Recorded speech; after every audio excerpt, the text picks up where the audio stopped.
All right. Hey, everybody, welcome to the Something Wicked Film Festival. Did I get it right? That's your festival. I should at least get the name right. We are talking about the influence of science fiction / fantasy films on future directors, I would say, on us, actually. That's what we're going to talk about. And this is sort of in line with those of you watching this, if you're familiar with the Monster Attack podcast. That's sort of like at the heart of what Monster Attack's all about. The monster movies, which included a host of different genres, horror, monster, sci-fi, fantasy, that greatly influenced me growing up. So we're going to do the same thing here, specifically targeting sci-fi and fantasy. Okay. Now, I can't do this by myself, so I needed some help. So with me, I'm going to introduce my new friend here, Tim Everett. We just met today here at the festival, and he's bigger than I am, as you'll notice, and he threatened me and said, if I'm not on this panel, I can't repeat the rest. But welcome aboard, Tim, as we have this roundtable discussion with Kevin Powers. I think you know Kevin. And Kevin and I had not had a chance to do this since 3 years ago? Three years ago. Where we did a little roundtable discussion. So we're gonna start it. The jump off is thinking about the sci-fi or fantasy film that the very first one you saw that had an absolute impact on who you are, whether as a director, actor, writer, or as an individual, whatever. Who would like to start? I can start on this one. I know he could. I knew he was going to do that.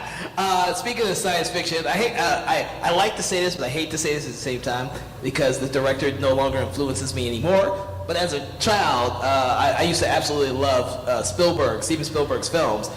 Steven Spielberg, and two of his most influential films to me was Close Encounters of the Third Kind and E.T. I know E.T. may be a little dated now, but E.T. and Close Encounters were two of my all-time favorites. They still are today.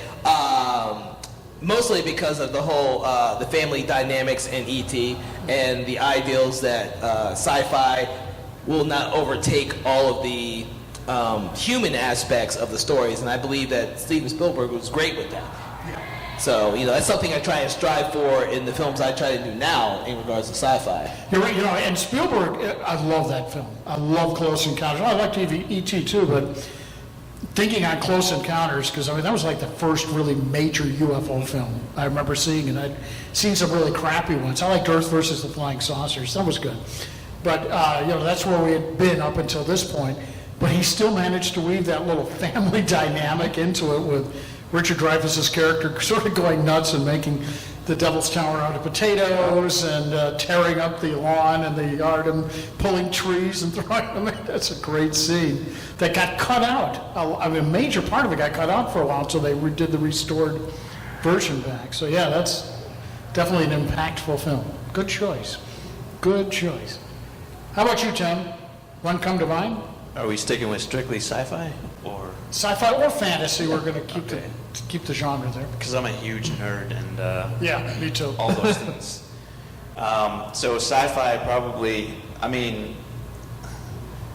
automatically I want to mention like Star Wars for the intro, and Star Trek because of the stories. Like they weren't necessarily action oriented. It was more of like thinking sci-fi because it was always some type of human element, even though they were aliens. There was always that moral conflict, and I think the first sci-fi movie that I ever actually watched was probably The Last Starfighter. Oh, I love that movie, yeah. For me, the automatic appeal was here's this guy that plays video games, and he's picked to go save the galaxy. And I was like, oh, that could be me. I was never that good, but in terms of fantasy, I think probably one of the first ones that I watched that I can remember was Conan, but that was just kind of like, here's this action hero, but then also Lady Hawk. Lady Hawk, which, that was just a really good, that's my thing, is like I like things that look like period pieces. Yeah. And that one kind of fit that bill, as well as being, fantasy with some magical elements and things like that. So those would probably be mine. Yeah, Lady Hawk sort of jumped out of nowhere. When it hit the scene, and nobody knew what to, and you hadn't seen too many films like that, and then it really set the table for, I think, a lot of like dragon-oriented films. Yeah, I was about to say that. Dragon Slayer, and that, they all came out around the same time, yeah. I mean, and it was Michelle Pfeiffer, and I didn't know who Rutger Hauer was at the time. I just remember seeing like all these B-grade movies in the video store when I would walk past. I was like, who is Rutger Hauer? And then I saw Lady Hawk, and I was like, oh, That guy. that guy's amazing. He was, boy, I'm trying to think, the first film, what was it, Blade Runner? I think the first time he actually appeared on an American screen. believe it I was can't Blade remember because Runner, he did so many Dutch Then all of a versions. sudden, you couldn't go into a video store without seeing him somewhere. Yeah. I mean, he was in all kinds of things. The Hitcher and Oh my God, the Hitcher. some great. I won't get into Monster here. I'm gonna go. Now, when you said Star Wars, I mean Star Trek. I'm sorry, and I like Star Wars. I kid people all the time about that. Because I'm a Trekker. I'm an old Trekker. Were you talking about the TV series, or are you talking about the movies? I remember watching the original series, but right around the time that I think I started to probably develop my own sense of taste and personality and all that was right around the Next Generation when that was coming out. Yeah. Okay. In fact, I remember. Oh man, I don't remember where I was living, but I bought my parents bought. We bought groceries, and there was like a box of cereal, and on the back of it was an advertisement for Star Trek: The Next Generation. They were looking for people to be on the show, and you would like send in your picture and whatnot. And there was this spot for this young adult, and I was almost at the age, and I was like, I'm gonna send in my picture. I never heard anything, obviously, so I'm not Will Wheaton. So yeah, I was both the original series and the Next Generation were the ones that I remember, and then the movies were also coming out. Actually, I think Star Trek 4 came out before the Next Generation. So They were. Yeah, I'm trying to think. I think It's really close. It's right in. 87 was when. right. Just next year. I'm thinking coming home or whatever. I think the fifth number one. 4 was close. Yeah, 5th was right there. Yeah. The reason I'm asking is because I think, when it comes to sci-fi, and I was sort of racking my brains on this one, because the second monster movie I ever saw was a sci-fi, it had a little bit of impact on me because it's the first movie I saw with Dick Miller. And Dick Miller is like one of my all-time icons in the industry. I was tickled to death that I got to meet him a couple of years ago before he died. I loved that guy. But it was a TV show, a sci-fi TV show that really, really got me. And it's not the one you're probably thinking, it's The Outer Limits. The original Outer Limits. A lot of people think I'm talking about Twilight Zone. Because I grew up 20 miles from where Rod Serling lived and grew up. And I always wanted to, I wonder if I snuck over there, if maybe I could see him sometime. I'm sure it was guarded like there's no tomorrow. But The Outer Limits, it not only was incredible science fiction, they had some good monsters in there too. One that scared the hell out of me as a kid. I had nightmares for years after it was called the Architects of Fear, where they took a scientist and they drew lots, and the scientist who lost got to be transformed into an alien that they were going to launch in this little capsule and make it look like an alien was landing in the middle of Washington to warn the United States government about nuclear war and that sort of thing. So it had all of those elements to it. And at that time, this was in 1962. Yeah, we were just coming off of the missile crisis, the Cuban Missile Crisis, and so there's all kinds of things going on. But this monster was this alien was like the scariest damn thing I'd ever seen in my life. But after that, when I realized that there was more to The Outer Limits, it was only on for 2 seasons before ABC didn't really know what they had. It was so far ahead of its time. They got into some really, really, not sometimes some dark stuff, some psychological stuff, but it was just really way ahead of their time. And so that one had a huge impact on me growing up. Well, that's actually a good point to make because no matter how old The Outer Limits gets, it's still influencing filmmakers today. Absolutely. The types of stories that they were telling back then are still relevant today, but filmmakers are taking those stories and just tweaking it to modern day times. It's become one of those timeless sci-fi shows, kind of like Twilight Zone, and that's being brought back. Yeah. And so it's actually interesting that we're talking about this because I see, and I watch way too many indie films, a lot of the indie filmmakers coming in today with their shorts are kind of modeling their shorts on those type of shows. Not so much films, but on the shows like Outer Limits or Twilight Zone, where they have a nice little story that has some type of social commentary in it, and then there's a big twist at the end to keep audiences hooked. So it's something I'm seeing a lot of, and I'm actually very happy to be seeing stuff like that in the filmmakers coming up today. But I think we go back to Star Trek, where I think what separated it from a lot of the show, and again that was another show that was canceled way too soon, was it wasn't about the special effects, and it wasn't about all the cool gadgetry that some of which we use now and take for granted. It was about the story of the people and the dynamic, and I think that's what really drew a lot of us in.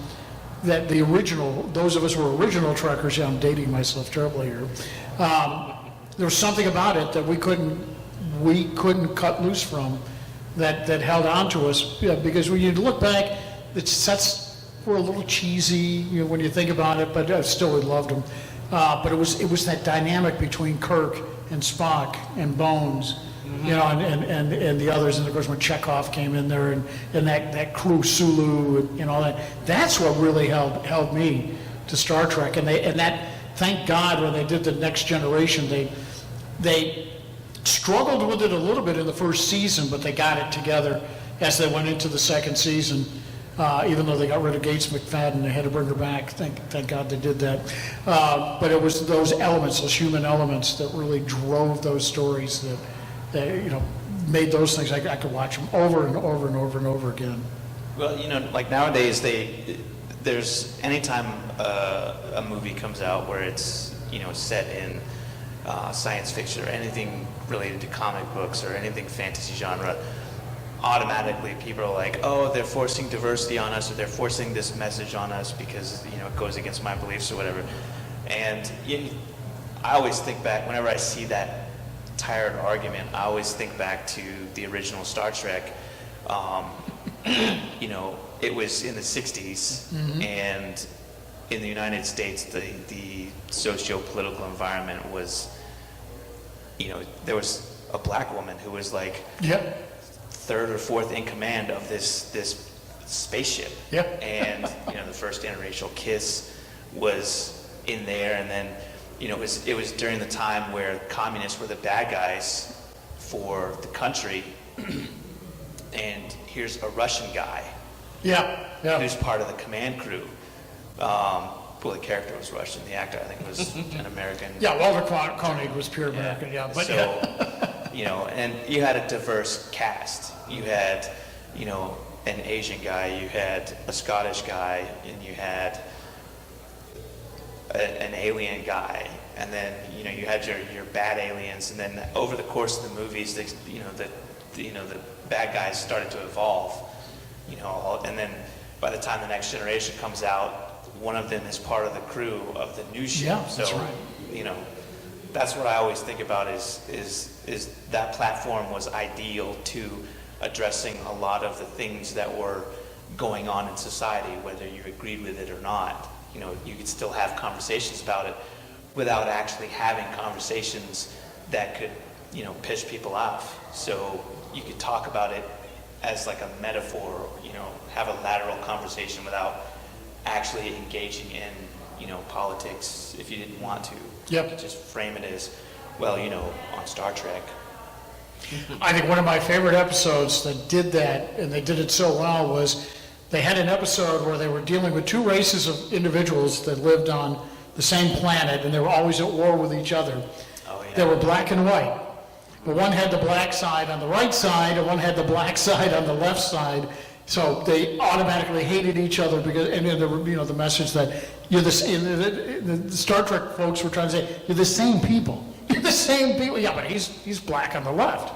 And it really was a powerful show. And then, of course, the Russians were the Klingons, which carried right up until through the sixth movie, where they were, it was sort of a metaphor for some of the détente that was going on in the country at the time, and trying to ease those tensions a little bit. And then, of course, they took one of the best villains ever in Star Trek history, in my opinion, the Borg, and they put one on board as a crew member for Voyager. So I mean, they carried that over quite a bit into the various incarnations of Star Trek. That I got to tell you, yeah, those films and that series and the number of series probably may have, I would think, had more impact on people, different generations of people growing up than maybe any other television show I can think of. Probably for filmmakers, especially because you've had some version of that for every generation. Unlike something like Star Wars, where everyone kind of grew up with the originals for a very long time before they made the prequels. And then now this newer generation has a new generation of films to watch, but they don't have that longevity or that, I guess, that's something that grabs onto a culture and just stays with them for so long. And for filmmakers, because every generation of filmmakers is going to make their films different than everyone else. Some years it'll be more violent sci-fi fantasy films versus other times, because that's the culture we live in. Some will be more humanitarian, like Star Trek is. Or you can see it in Star Trek now. Even the newer films are much more action-oriented and more violent than the other ones, which were more pacifist in nature. Absolutely. So every generation can look at Star Trek, and this is just one of many different sci-fi films, and see that type of thing, and it'll be relevant to that filmmaker, that generation. I mean, whether we have 3 different generations here of filmmaking? Probably, So, I have to admit, Yeah, you grew up in the original Star Trek. Yep, I did. I kind of skipped Star Trek for most of mine, and then you. Well, shame on you. I am sad to say I've seen the movies, but I haven't watched the shows. I haven't watched most of the shows. I'm sorry. There was a comment that you made about the cheesy sets and effects, and that just reminded me. So if you get, I think it's on CBS through the All Access Pass, if you go back and watch the remastered, they've gone back and digitized a lot of stuff. So now when you watch them, it's in a much clearer quality, and you can see the sets were basically painted cardboard. Or plywood, I did a lot of plywood stuff. And because they didn't expect for that level of technology to be, they've got this flying spaceship that can go faster than the speed of light, but it's an era of technology they're just like, you know what, the quality is not going to be that great, so we can hide it in that. Now you go back and there's scenes where Captain Picard is doing something and he's holding a ballpoint pen, and it's like, that's a ballpoint pen. So that's kind of unique, being able to see that back then it was cutting edge, and now it's like, that's not. Yeah, I mean, Next Generation did the touchscreen stuff. I mean, of course they did. The original Star Trek had flip phones, basically. But the thing I didn't realize for many years was, every time you saw Next Generation, if they were, in downtime, they were always doing something, had some little device in their hands. It's like, that's how there's smartphones or pads or whatever. It's like, those guys really called the ball. I want to change gears a little bit here, because something occurred to me when you made the suggestion for this panel. I loved it. I thought, because I've been a sci-fi geek all my life. And my grandfather weaned me on Jules Verne and some H.G. Wells and some of that stuff. I absolutely fell in love with that whole genre, because it really spurred your imagination, because these guys could do the impossible, but it was presented as, no, this is believable. This is exactly what you, and of course, Jules Verne was cool because it was sort of like steampunk stuff. I mean, that's what made it sort of cool, and I think some of the movies that came out as a result of that were the same. So there were, as I got a little older, those were the ones I really gravitated to until Star Trek came out. And then it took a little bit different kind of turn until Star Wars, because that was a game changer. I mean, 1977. I'll never forget that. It had a whole lot of build-up, and it was one of those rare films that had a huge build-up going in, and we'd gotten sort of accustomed to, it's probably going to disappoint me a little bit. And I walked out of there, it was one of those first movies that I walked out saying, I must see this again, because I couldn't believe what I had just seen. It was an incredible film. And it always seems like sci-fi is always at the cutting edge of that stuff, when you think about it over the years. Sci-fi and fantasy sci-fi and fantasy in general, in my opinion, has always been looked down upon until this current generation. Where it's now kind of shifted gears to being the most popular genre there is.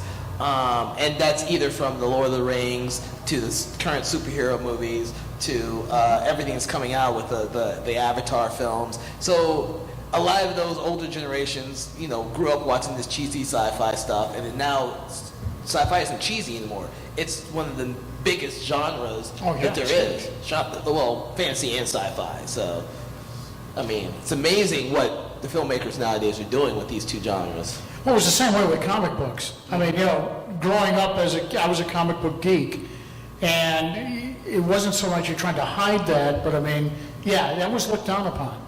It's like, there'd be the snobs in the neighborhood be like, what are you reading that garbage for? Read a book. And there was some really creative stuff in these comic books.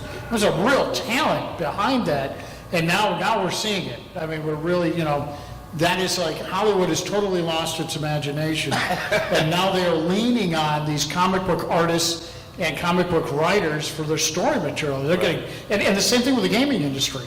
They're getting material from there because they forgot how to tell stories. Right. Yeah, that's when I was a kid, you get beat up if you were a nerd. Oh yeah. Or you, maybe not beat up, but definitely ostracized, outcast.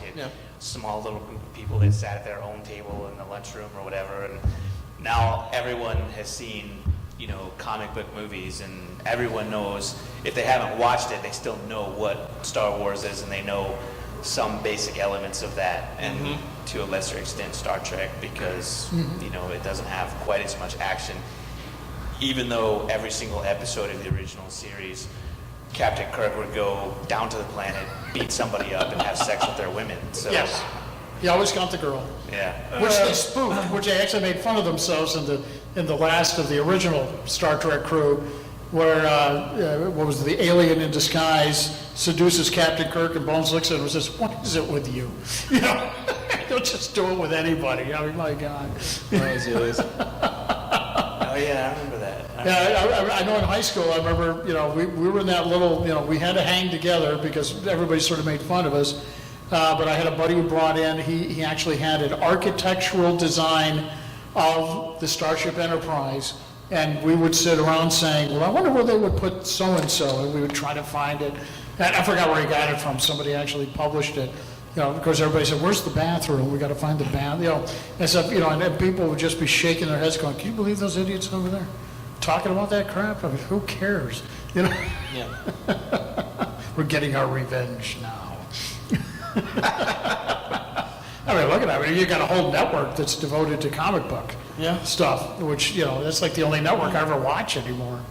And then all the Marvel films. And I'm sorry, I'm a DC guy too. I love the DC universe. Their universe too. I know that they get sort of looked down on. So it's funny, within the genre now, you've got now nerds looking down on other ones. But I started out on DC Comics, so I love the DC universe as well. I'm not saying one's better than the other, but I have as much fun with one as I do the other. Okay. That's my fantasy contribution, I guess. Well, fantasy's kind of getting overlooked there. Yeah, no, we definitely want to touch on them a little bit. Well, I'm just, and probably because I watch so many independent films, and from these young filmmakers, I'm very happy to see the where they are going with the types of stories they're doing. A lot of them are hard sci-fi, which means they're trying to make them as realistic as possible. But some of them are like way out there in terms of fantasy. Every year we have some amazing fantasy films that are just way out there, especially the experimental. There's a lot of experimental fantasy films. And I'm just so happy with the way that filmmakers are taking what they've been influenced by and interpreting it for a new generation that appeals to them. So Do you have a favorite? I can't say I have a favorite because because people will say. Well, I mean, even the mainstream stuff. Oh, the mainstream. That sort of falls into that fantasy realm. Oh, good God. I don't think I've seen one lately that I've been completely amazed by, but I did enjoy the ideals behind the film Annihilation.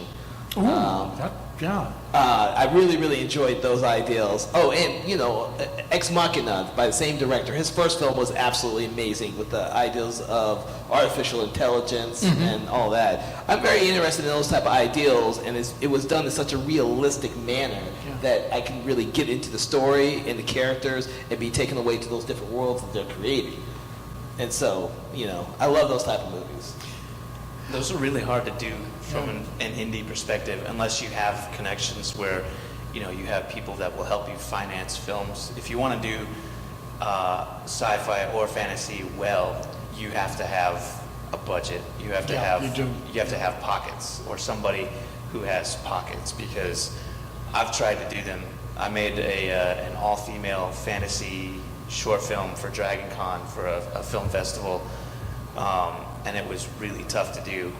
Basically, I had to find all my cosplayer friends, and I have an idea for a science fiction film that I want to do. That there's just not really going to be. I have to go make other films and see if I can get a following for crowdfunding, or find somebody who's like, yeah, I like your work. I want to do something with you. Here's a lot of money. I know exactly what I'm going to do. The stage is not set for that yet, so. Well, yeah, you are absolutely right, and you do. A lot of filmmakers have to start off with something small. Ex Machina is one of those. There's 3 people in more or less some very clean rooms that was a really low budget, but then he went off and did Annihilation.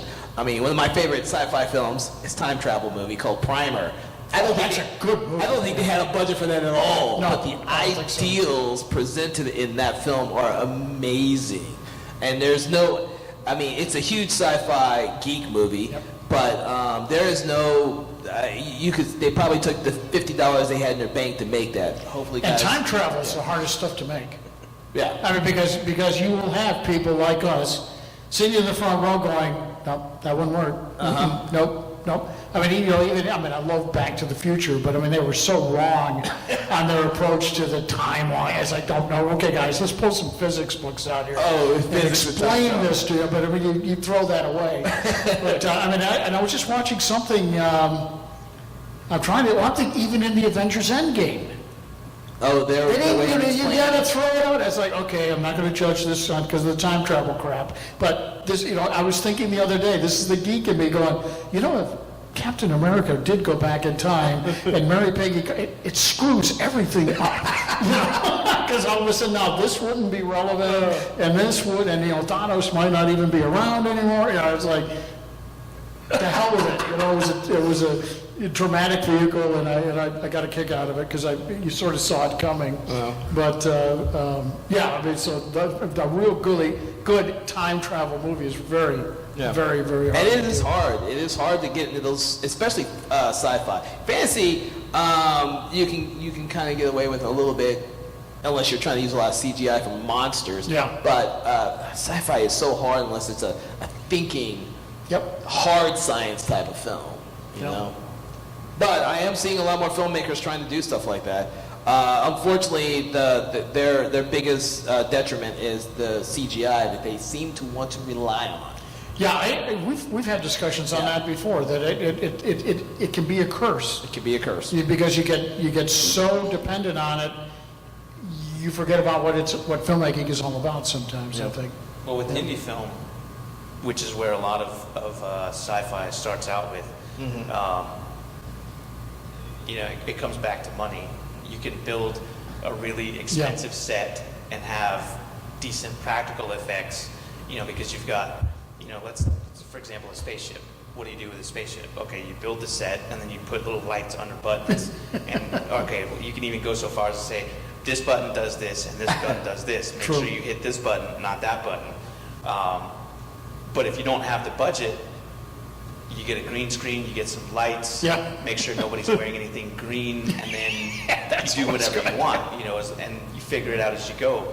Like, that's what I had to do for a couple of things. And it's just going to come down to, are you doing it, are you trying to like build the whole thing with just a green screen, or are you, do you have a good, video effects people that can actually do these 3D, models and make it look realistic, or are you have to do all the tracking that you got to do with it and all that too. Yeah, that's hard too. It's really hard.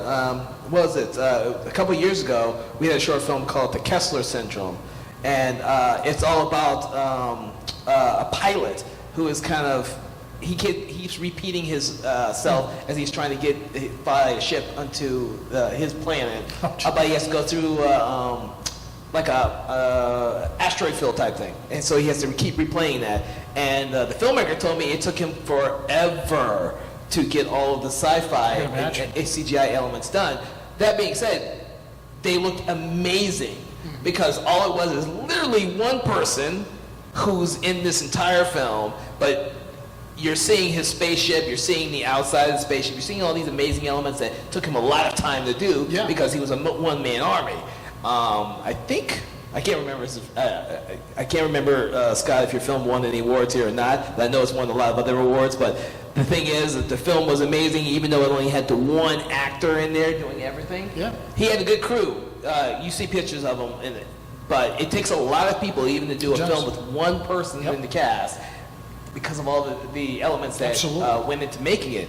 But what I'm trying to get to is that it took time. He wanted to spend the time to make it right. It came out, and it looks amazing. It may take you a little time to get there. But you just have to be willing to put in the time to make it look the best that you can make it look. And then you go on to your next project, and hopefully that you've learned something, and it's better the next time. And then you just keep getting better and better with each project, And that's what I'm hoping the student filmmakers who submit their films, I see some of them, they've submitted one film, it's not so good.